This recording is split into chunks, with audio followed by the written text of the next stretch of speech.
ಬಾರಿಗೆ ದಲಿತ ಸಂಘಟನೆ ಸಮಿತಿ ಮಗ್ಗೆಯವರ ವತಿಯಿಂದ ಸಂವಿಧಾನ ಶಿಲ್ಪಿ ಭಾರತ ರತ್ನ ಡಾಕ್ಟರ್ ಬಿಆರ್ ಅಂಬೇಡ್ಕರ್ ಅವರ 134ನೇ ಜನ್ಮದಿನಾಚರಣೆಯನ್ನು ಅದ್ದೂರಿಯಾಗಿ ಆಚರಿಸಲಾಯಿತು.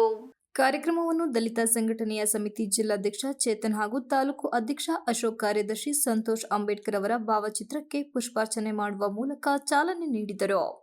ನಂತರ ಬೆಳ್ಳಿ ಸಾರೋಟಿನಲ್ಲಿ ಅಂಬೇಡ್ಕರ್ ಅವರ ಭಾವಚಿತ್ರವನ್ನು ಮಗ್ಗೆ ಪಟ್ಟಣದ ಪ್ರಮುಖ ಬೀದಿಗಳಲ್ಲಿ ಮೆರವಣಿಗೆ ನಡೆಸಿ ವಾದ್ಯಗೋಷ್ಠಿಯೊಂದಿಗೆ ಕುಣಿತು ಕುಪ್ಪಳಿಸಿದರು. ಈ ಸಂದರ್ಭದಲ್ಲಿ ಕಾರಜೋಳ್ ಹಿರೇಮಠದ ಶ್ರೀ ಸದಾಶಿವ ಶಿವಾಚಾರ್ಯ ಮಹಾಸ್ವಾಮೀಜಿಗಳು ಆಶೀರ್ವಚನ ನೀಡಿದರು. ಡಾಕ್ಟರ್ ಬಿಆರ್ ಅಂಬೇಡ್ಕರ್ ಅವರು ಯಾವುದೇ ಒಂದು ಜಾತಿಗೆ ಸೀಮಿತವಾದವರಲ್ಲ. ವಿಶ್ವಕಂಡ ಮಹಾನಾಯಕ, ಇಡೀ ವಿಶ್ವಕ್ಕೆ ಸಂವಿಧಾನವನ್ನು ಕೊಟ್ಟವರು.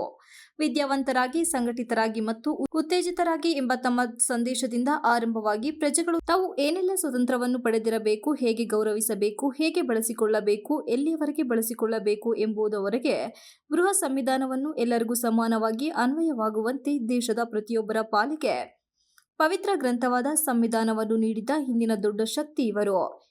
ಇಂದು ಸಂವಿಧಾನ ಶಿಲ್ಪಿ ಡಾಕ್ಟರ್ ಬಿಆರ್ ಅಂಬೇಡ್ಕರ್ ಅವರ ಜನ್ಮದಿನ. ಅವರ ಕೊಡುಗೆಯನ್ನು ನೆನೆದು ಸ್ಮರಿಸುವ ದಿನ, ಅವರನ್ನು ಗೌರವಿಸುವ ಸುದಿನ. ಇಂದಿನ ಪ್ರಜೆಗಳು ಅವರ ಸಂದೇಶಗಳನ್ನು ತಿಳಿದು ಸದಾ ತತ್ವ ಸಿದ್ಧಾಂತಗಳನ್ನು ಅನುಸರಿಸಬೇಕಾಗಿದೆ ಎಂದರು.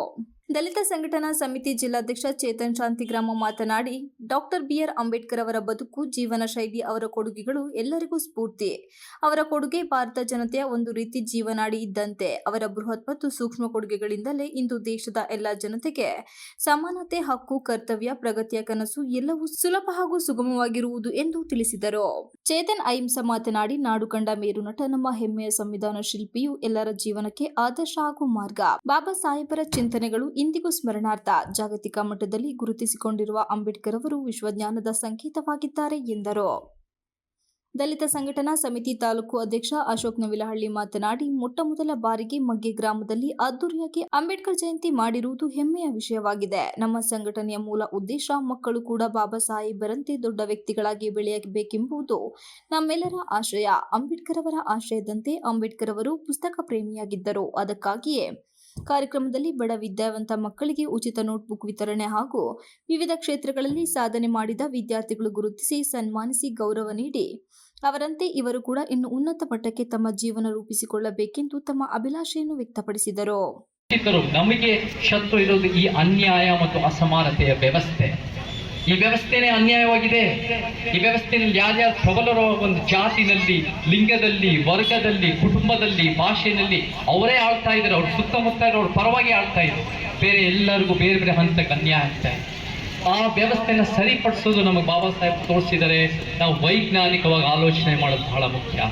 ವೈಜ್ಞಾನಿಕತೆ ಅಂದರೆ ಅಂಕಿಅಂಶಗಳು, ದಾಖಲೆ, ಪುರಾವೆಗಳು ಇಟ್ಕೊಂಡು ಅದನ್ನು ಸಮಾಜಕ್ಕೆ ನಾವು ಮುಂದೆ ಇಡಬೇಕು.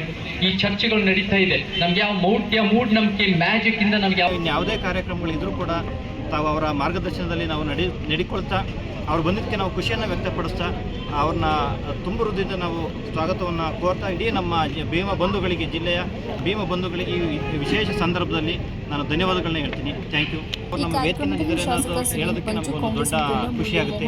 ಹಾಗಾಗಿ ಇಂಥ ವೈಚಾರಿಕ ಪ್ರಜ್ಞೆ ಇಂಥ ಒಂದು ಗ್ರಾಮಗಳಿಗೆ, ಇಂಥ ಒಂದು ಹೋಬಳಿಗಳಿಗೆ, ಇಂಥ ಒಂದು ತಾಲೂಕುಗಳಿಗೆ ಬಂದು ಅವ್ರ ವಿಚಾರಧಾರೆಗಳನ್ನ ನಮ್ಮ ಯುವಕರಿಗೆ ಹಂಚಿರುವಂಥದ್ದು ನಮಗೆ ಬಹಳಷ್ಟು ಅಗನಿಮಿರುವಂಥ ವಿಚಾರ. ನಮ್ಮ ಸಂಘಟನೆಯ ಯಾವುದೇ ಕಾರ್ಯಕ್ರಮಗಳಿದ್ರೂ ಕೂಡ ತಾವು ಅವರ ಮಾರ್ಗದರ್ಶನದಲ್ಲಿ ನಾವು ನಡಿಕೊಳ್ತಾ ಅವ್ರು ಬಂದಿದ್ದಕ್ಕೆ ನಾವು ಖುಷಿಯನ್ನು ವ್ಯಕ್ತಪಡಿಸ್ತಾ ಅವ್ರನ್ನ ತುಂಬ ಹೃದಯದಿಂದ ನಾವು ಸ್ವಾಗತವನ್ನು ಕೋರ್ತಾ ಇಡೀ ನಮ್ಮ ಭೀಮ ಬಂಧುಗಳಿಗೆ, ಜಿಲ್ಲೆಯ ಭೀಮ ಬಂಧುಗಳಿಗೆ ಈ ವಿಶೇಷ ಸಂದರ್ಭದಲ್ಲಿ ನಾನು ಧನ್ಯವಾದಗಳನ್ನ ಹೇಳ್ತೀನಿ. Thank you.